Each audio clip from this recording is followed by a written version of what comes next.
Olá, alunos do oitavo ano, mais uma aula de História. Assunto: abolição, imigração e indigenismo no Império. Ela tem três partes, essa videoaula. A primeira parte vai na página 203 e 207 do capítulo 12 do nosso livro didático. Nessa página 203, nós vamos ver uma ilustração da fundação de uma vila chamada Vila Nova. Essa imagem está exposta na prefeitura de Nova Veneza, Santa Catarina. E esse povoado foi fundado pelos imigrantes italianos, que nós vamos estudar, então, para ilustrar exatamente a imigração no Brasil. Entrando no nosso começo da nossa videoaula sobre a escravidão, o que nos diz? Que a escravidão, a abolição, vai começar o processo oficialmente a partir exatamente da pressão inglesa pelo fim do tráfico. E a Lei Eusébio de Queiroz, aprovada por Dom Pedro II em 1850, que proibia a entrada de escravos no Brasil. Esses dois fatores estão correlacionados, porque essa pressão inglesa ela foi fundamental para a aprovação dessa lei. Está dizendo que esses dois fatos foram um duro golpe na escravidão.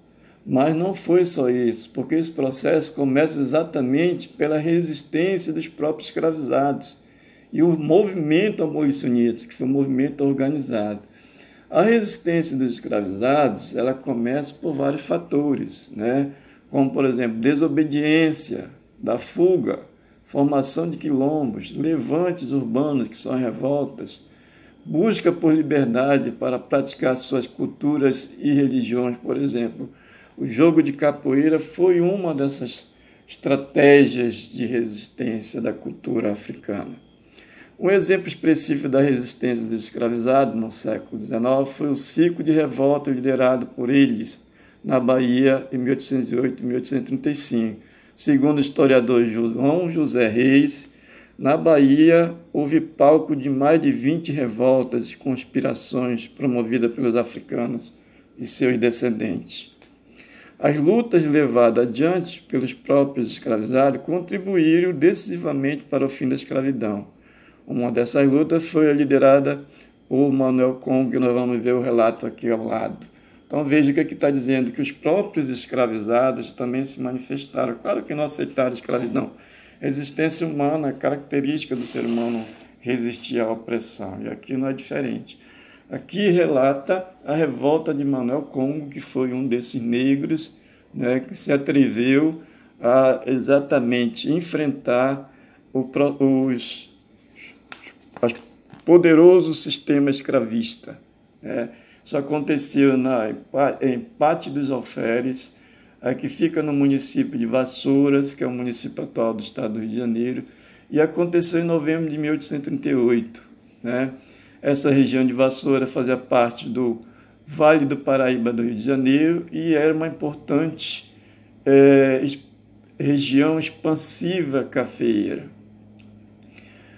Essa revolta não chegou propriamente a formar um quilombo, sob a chefia de Manuel Congo, nas matas de Pátio dos Alferes, mas a luta de resistência de escravos que haviam fugido de várias fazendas da região. Eles fugiram entre 6 e 10 de novembro de 1838. A repressão, ou seja, o combate a essa fuga não tardou e foi usada a Guarda Nacional, que foi exatamente dos pontos que motivo da criação da Guarda Nacional foi combater a revolta de escravos e fugas. Se encontravam nas matas, os fugitivos se encontravam nas matas com víveres, armas e ferramentas que eles saquearam, das fazendas onde eles trabalhavam. Travou-se o combate no dia 11 de novembro. Morreram 7 cativos, 23 ficaram feridos e os demais fugiram, sendo parte deles depois recapturados. Dos rebeldes recapturados, 16 foram julgados em 1839, todos acusados de crime de insurreição, que estava exatamente no Código Penal, no Código Criminal, artigo 60.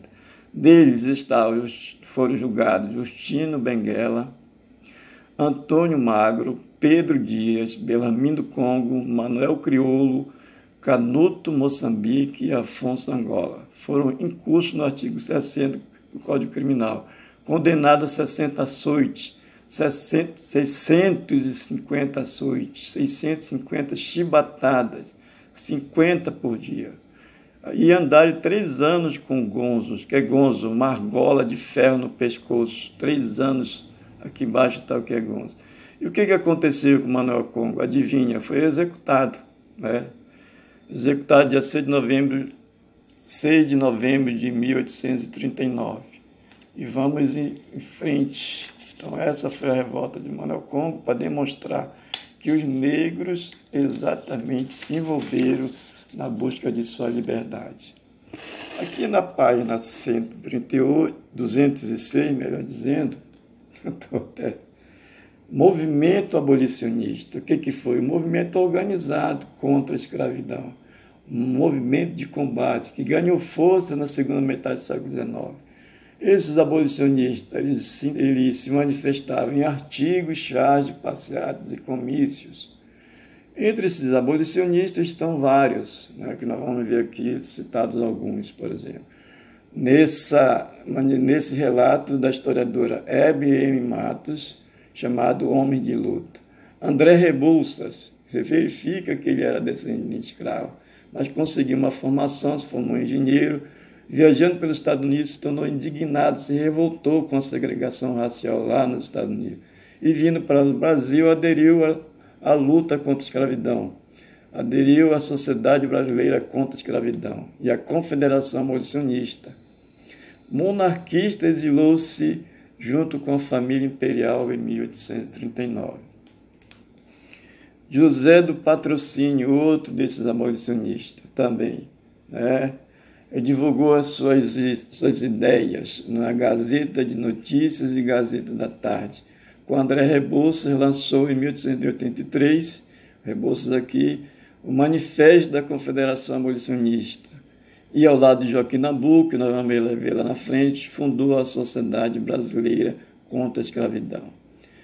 Editor de O Abolicionista, que é um jornal, para ele a abolição deveria ser sem indenização aos senhores, mas com educação e trabalho para todos os negros, para todos. Luiz Gama, outro abolicionista, nasceu em Salvador, filho de um fidalgo português com uma negra, ou seja, a característica dele, se percebe que ele é afrodescendente. Apesar de livre, seu pai o vendeu como escravo em São Paulo. Foi escrivão, poeta, jornalista, advogado de escravos, sem diploma. Quer dizer, se formou advogado, mas não tinha diploma. Adivinha por quê? Porque era negro, no mínimo era porque era negro.